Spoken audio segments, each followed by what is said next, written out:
Hi there, I hope you're having a good day. Welcome back to another video. No further introduction needed. This is the signature shoe of playoff Jimmy. Some say the son of MJ, aka the father of Grant Williams. And this right here is the Li-Ning JB one.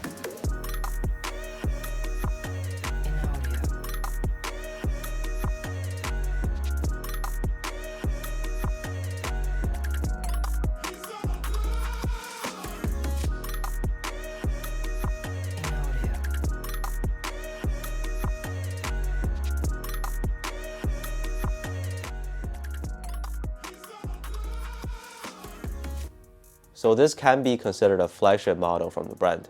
Pretty expensive. The retail price does depend on where you are. Some remain at around 200 bucks, while some pairs are on sale because they've been out for a long time now. This colorway I got for around 140 converted to USD. I just finished watching Game 6, by the way, as I'm talking right now. Man, what a crazy game this was. Regardless of who wins Game 7, I think Jimmy Butler has absolutely proven his toughness, heart, and just sheer dominance in the playoffs. And this has really been a fun series to watch. I always thought they named these funny too, if you look up what JB also stands for in Chinese. Anyway, so how does this signature shoe perform for regular consumers like myself? I have to be honest, there are a lot of small problems. Nothing major, but let's get right into the good and bad parts about the JB one. That's the box that they come in. It's actually pretty simple presentation-wise. In the center is the shiny Jimmy Butler logo. On the side, there's the Li-Ning branding and his signature.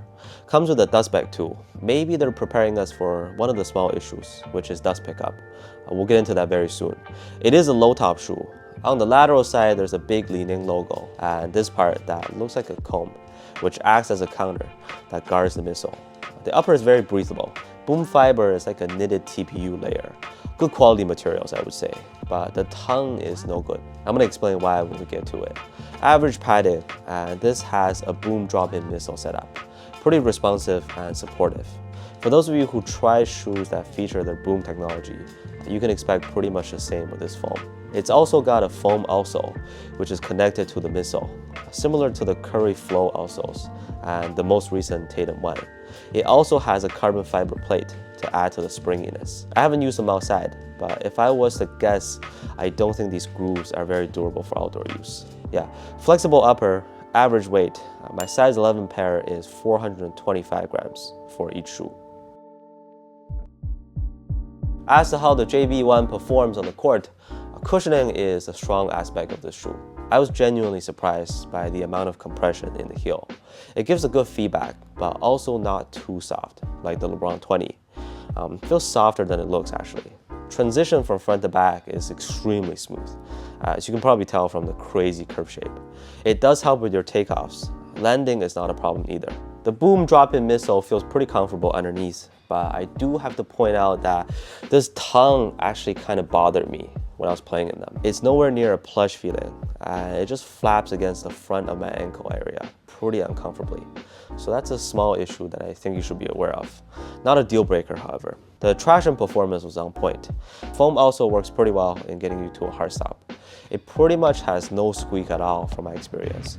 So it's the silent but effective type. It's sort of like the Flow outsole on the Currys. Another thing is dust does accumulate on the outsole. It might not seem very obvious, but the layer of dust buildup is pretty hard to wipe off. So I would consider this as really best for a clean indoor court. With the fit, I went half size up in US sizing. I'm normally a 10.5, and size 11 in the JB one fits me nicely. The pull string at the back does work when you put them on. You can also go true to size if you prefer a more snug fit. Lockdown is fine on these, and I didn't really have any heel slippage after sizing up. They're about average width, and here I do have to mention that when I was doing like those hard lateral movements on purpose to test them, containment wasn't very good. My feet would slide to the edge where the hard plastic piece is, and at times it just felt shaky inside. But again, in all those pickup games that I played in these, no major soreness or anything. It was just when I purposely did those hard cuts. So if you're a very shifty guard, let's say, lateral containment on your moves can be a concern. Other than that, impact protection and stability are both sufficient for most people, I feel like. They're low to the ground and decent comfort in general. I just wish the tongue was shorter, or at least softer. Overall, Solid shoe, I would say. Is it worth the full retail price? I don't think so. But if you can find a good deal and you're okay with the small issues that I mentioned, these are great to play in. Playoff Jimmy is so good that he could probably still adopt some of his opponents in whatever shoe.